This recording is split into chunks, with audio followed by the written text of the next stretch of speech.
സുബ്ഹാനല്ലാഹ്.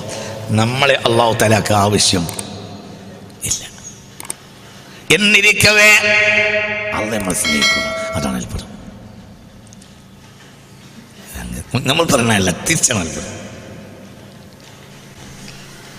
നിസ്കരിക്കുന്നത് അത്ഭുതമല്ല, നോമ്പ് നോക്കുന്നത് അത്ഭുതമല്ല, ദിക്ർ ചെല്ലുന്നത് അത്ഭുതമല്ല, സ്വലാത്ത് ചെല്ലുന്നത് അത്ഭുതമല്ല. പിന്നെ എന്താണ് ഈ അത്ഭുതം? അത്ഭുതം എന്ന് പറഞ്ഞാൽ ഇന്നമൽ അജബ മാലിക്കിൻ യതഹബ്ബബു മംലൂകഹു ബിസുനൂഫി ഇൻഅമി. വിവിധങ്ങളായ അനുഗ്രഹങ്ങൾ കൊണ്ട് തൻ്റെ അടിമയെ സ്നേഹിച്ചുകൊണ്ടേയിരിക്കുക. പല സൈസ് സൗകര്യങ്ങൾ ചെയ്തു കൊടുക്കുക. അവന് വീടുണ്ടാക്കി കൊടുത്ത്, അവൻ്റെ വീട് ഒന്നുമില്ല, 10 പൈസ ഇല്ലാത്ത. മിനിഞ്ഞാന്നോ ഒരാൾ എന്നോട് പറഞ്ഞു, മിനിഞ്ഞാന്നോ ഒരാൾ പറഞ്ഞു എന്നോട്, എങ്ങനെയാ വീടുണ്ടായെന്ന് ഓർമ്മയില്ല, വീടുണ്ടാക്കാൻ നോക്കുമ്പോൾ എൻ്റെ കയ്യിൽ 10 പൈസ ഇല്ല. മിനിഞ്ഞാന്നോ നമ്മളെ കൂട്ടത്തിലുള്ള ഇവിടെ ഉണ്ടാൾ ആളിവിടെയുണ്ട്, ഇപ്പോൾ ഇവിടെ ഉണ്ട്. എങ്ങനെയായ വീടുണ്ടായത് അറിയൂല, എങ്ങനെയാ സൗകര്യമുണ്ടായത് അറിയുകയില്ല. വിവിധങ്ങളായ അനുഗ്രഹങ്ങൾ ഉടമക്കാരൻ അടിമക്ക് ചെയ്തു കൊടുക്കുന്നു, ഉടമക്കാരൻ അടിമക്ക് ചെയ്തു കൊടുക്കുന്നു. പിന്നെയോ ചോദിക്കുന്നത് കൊടുക്കുന്നു, സൗകര്യം ചെയ്തു കൊടുക്കുന്നു, അവന്റെ സ്ഥാനം നിലനിർത്തി കൊടുക്കുന്നു, മാത്തായ സ്ഥാനം അവന് ചെയ്തു കൊടുക്കുന്നു. എന്നാൽ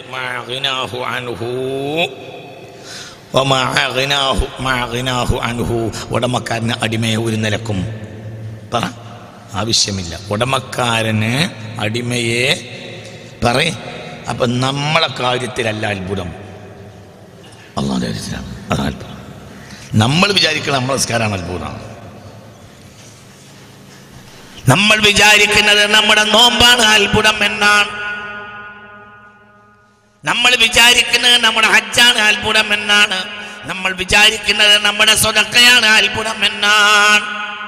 അങ്ങനെ നമ്മൾ സ്വാഭാവികമായി വിചാരിക്കുക, എന്തു ചെയ്തു കൊടുക്കും, എന്തു ചെയ്യും, അങ്ങനെയുള്ള ആൾ അങ്ങനെ നിസ്കരിക്കും, നോമ്പ് വിൽക്കും, ദ്വാർക്കും, ഖുർആനോടും. അത്ഭുതമല്ല.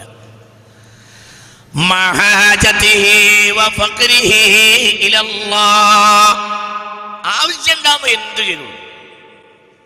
നമ്മളെ ആവശ്യം ഒരു കാലത്ത് ഒഴിവാവില്ല. ദുനിയാവിൽ നമുക്ക് അള്ളാഹുവിന് ആവശ്യമാണ്, ആഖിറത്തിൽ അള്ളാഹുവിന് ആവശ്യമുള്ളത് കൊണ്ട് നമ്മൾ ഏത് കാലത്തും അല്ലാഹു തആലക്ക് വിനയം കാണിക്കും. അതൊരു അത്ഭുതമല്ല.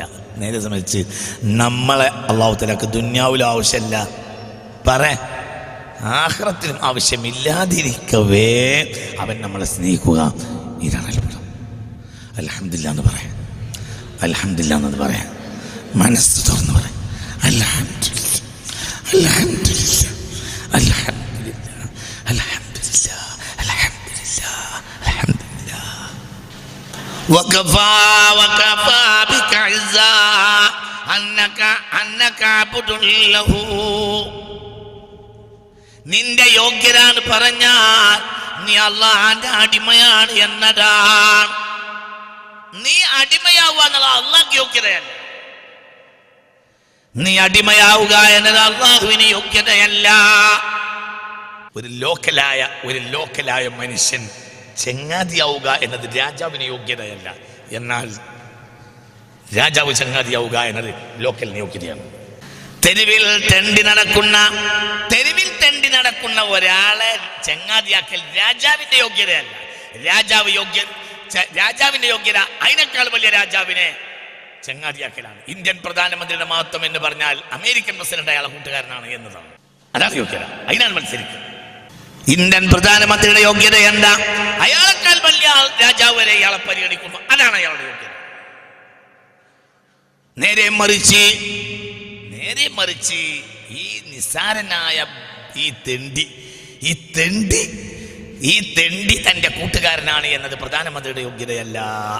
അതേ സമയത്ത് പ്രധാനമന്ത്രി തന്റെ കൂട്ടുകാരനാണ് എന്നത്, ഞാൻ എന്ത് പറഞ്ഞാലും പ്രധാനമന്ത്രി ചെയ്തു തരും എന്നത് ഭിക്ഷക്കാരന്റെ യോഗ്യതയാണ്. അത്രയില്ല നമ്മൾ. ഞാൻ ആലോചിച്ച് നോക്ക്, അള്ളാഹുവിന് ഇബാദത്തെടുക്കാൻ കഴിയുക എന്നത് അടിമയുടെ യോഗ്യതയാണ്, അത്ഭുതമല്ല. അതൊരു യോഗ്യതയാണ്, അതൊരു ഇസ്സത്താണ്. അള്ളാഹു തുറന്നു തരട്ടെ. ഇബാദത്ത് ചെയ്ത് അള്ളാഹുവിന്റെ അബ്ദ് എന്ന സ്ഥാനം അവന് ലഭിക്കുക എന്നത് അടിമയുടെ യോഗ്യതയാണ്. മുഹമ്മദ് മുസ്തഫ മുസ്തഫ തങ്ങളുടെ യോഗ്യത അയ്യകുന അബ്ദല്ലഹു, അള്ളാന്റെ അബ്ദാണ് മുഹമ്മദ് മുസ്തഫ എന്നുള്ളതാണ്. പറഞ്ഞെടുത്തൊക്കെ അങ്ങനെ പറഞ്ഞത്. ഈ മാസത്തിലെ ആയത്തിൽ പോലും അങ്ങനെയാ. സുബ്ഹാനല്ലദീ അസ്റാ ബിഅബ്ദി, അത് അബ്ദിന്റെ യോഗ്യതയാണ്. ആരും കൊണ്ടുപോയില്ലല്ലോ, മുസ്തഫ നബി അല്ലേ കൊണ്ടുപോയത്. മുസ്തഫ നബിയെ കൊണ്ടുപോവുക എന്നത് അള്ളാന്റെ യോഗ്യതയല്ല, അള്ളാഹു കൊണ്ടുപോവുക എന്നത് മുസ്തഫ നബിന്റെ യോഗ്യതയാണ്. മുഹമ്മദ് മുസ്തഫക്ക് ഒരു കിതാബ് കൊടുക്കൽ അള്ളാന്റെ യോഗ്യതയല്ല. എന്തുകൊണ്ട്? വേറൊരു അബ്ദിനെ ആ സ്ഥാനത്തേക്ക് തിരഞ്ഞെടുക്കാൻ അള്ളാഹു ഖാദിറാണ്.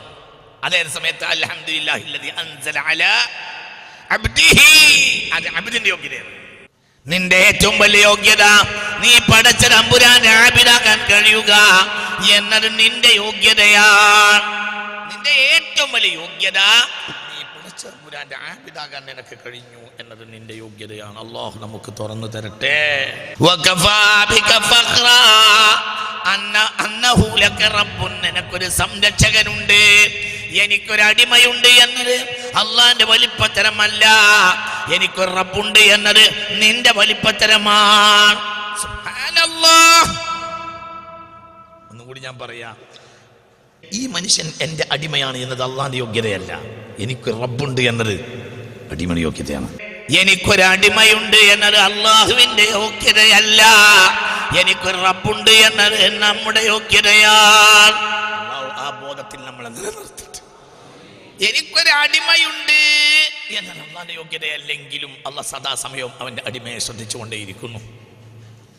എനിക്കൊരു റബ്ബുണ്ട് എന്നത് നമ്മുടെ യോഗ്യതയാണ്, എന്നാൽ ഒരു നേരവും നമ്മൾ റബ്ബിനെ ശ്രദ്ധിക്കുന്നു. അല്ലാഹു നമ്മളെ കാത്തുരക്ഷിക്കട്ടെ. അട്ടിമറിഞ്ഞിട്ടില്ലേ? നിങ്ങൾ പറയും അട്ടിമറിഞ്ഞിട്ടില്ലേ? എനിക്കൊരു അടിമയുണ്ട് എന്നത് അള്ളാഹുവിന്റെ യോഗ്യതയല്ല, എന്നിട്ടും അള്ളാഹു സദാസമയം അടിമയെ പരിഗണിച്ചുകൊണ്ടേ ഉണ്ട്. സദാസമയം അടിമയെ പരിഗണിച്ചുകൊണ്ട്, എന്നാൽ നമ്മളെ പരിഗണിക്കൽ അള്ളാഹുവിന്റെ യോഗ്യത അല്ല, ഒരു നിലക്ക് യോഗ്യതയല്ല. അതേ സമയത്ത് എനിക്കൊരു റബ്ബുണ്ട്, രാജാതിരാജൻ എൻ്റെ റബ്ബാണ് എന്നത് നമ്മുടെ യോഗ്യതയാണ്. അതേ സമയത്ത് ആ രാജാതിരാജനെ നമ്മൾ ശ്രദ്ധിക്കുകയേ ഇല്ല. ഒരു സദസ്സിൽ പോയി ഞങ്ങൾ എന്ത് പറയും എന്ന് പറയും, മുഖ്യമന്ത്രി പിണറായി വിജയൻ്റെ സ്റ്റാഫിൽപ്പെട്ട ഇന്നാലിനാൾ നമ്മളെങ്ങായ അയാളുടെ ഏത് സമയവും ഔട്ടാക്കാവുന്ന ഒരു പേഴ്സണൽ സ്റ്റാഫിൽപ്പെട്ട ഒരാളെ ചങ്ങാതിയാകൽ പോലും എന്ത് പറയും, നമ്മൾ വലുപ്പത്തിലാണ്. അതേ സമയത്ത് ഞാൻ അള്ളാഹിൻ്റെ അടിമയാണ്, നമുക്ക് യോഗ്യതയായി പറയില്ല. അള്ളാഹു നമ്മളെ കാക്കട്ടെ. എന്തുകൊണ്ട് ഒരു വലുപ്പത്തിൽ നമ്മൾ കാണില്ല? അട്ടിമറിഞ്ഞിട്ട് നമ്മൾ നെറ്റി പൊളിച്ചിട്ട് മാത്രം കാര്യമല്ല, തല പൊളിക്കണം. നെറ്റിക്കല്ല പണി കൊടുക്കേണ്ടത്, തലക്കാണ്.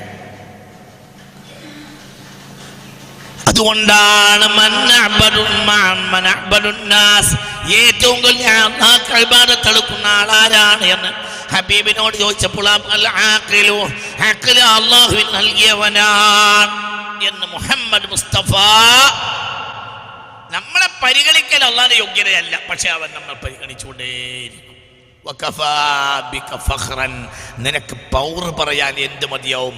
അന്നഹു ലക റബ്ബുൻ, നിനക്കൊരു റബ്ബുണ്ട് എന്നത് നിന്റെ യോഗ്യതയാണ്, എനിക്കൊരു അടിമയുണ്ട് എന്നത് അള്ളാഹുവിന്റെ യോഗ്യത അല്ല. എന്നിട്ടും അവൻ എപ്പോഴും അത് ശ്രദ്ധിക്കും. എൻ്റെ അടിമ, എൻ്റെ അടിമ, എൻ്റെ അടിമ, എൻ്റെ അടിമ, എൻ്റെ അടിമ, എൻ്റെ അടിമ, എൻ്റെ അടിമ, എൻ്റെ അടിമ, എൻ്റെ അടിമ, എൻ്റെ അടിമ, എൻ്റെ അടിമ, എൻ്റെ അടിമ. ചിന്തിക്ക്. റോൾസ് റോയ്സ് കാറിന് അതിൻ്റെ ഒരു സ്ക്രൂ, അത് ഒരു മാറ്റമൊന്നുമല്ല, എന്നാൽ ആ സ്ക്രൂവിന് മാറ്റമാണ്. ഞാൻ റോൾസ് റോയ്സ് കാറിൻ്റെ ഭാഗമാണ്, അതേ തന്നെ. സൈക്കിളിൻ്റെ സ്ക്രൂവിനെ കണ്ടാൽ റോൾസ് റോയ്സിൻ്റെ കാറിൻ്റെ സ്ക്രൂ എന്ത് പറയും? ഞാൻ വിചാരിച്ച ആളല്ല, ഞാൻ റോൾസ് റോയ്സിൻ്റെ പാട്ടാണ്, എൻ്റെ പാർട്സിൽപ്പെട്ട ആളാണ്.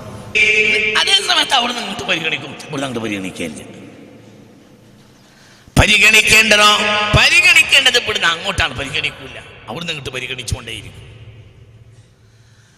അപ്പോൾ ദുനിയാവിലെ ഏറ്റവും വലിയ മഹത്വം ചിന്തിക്കണം. അള്ളാഹുവിന്റെ അബ്ദാകാൻ കഴിയലാണ്. ഇബാദത്ത് ചെയ്ത് അള്ളാഹുവിന്റെ അബ്ദാകാൻ കഴിയുക എന്നതിനേക്കാൾ വലിയൊരു നേട്ടമില്ല.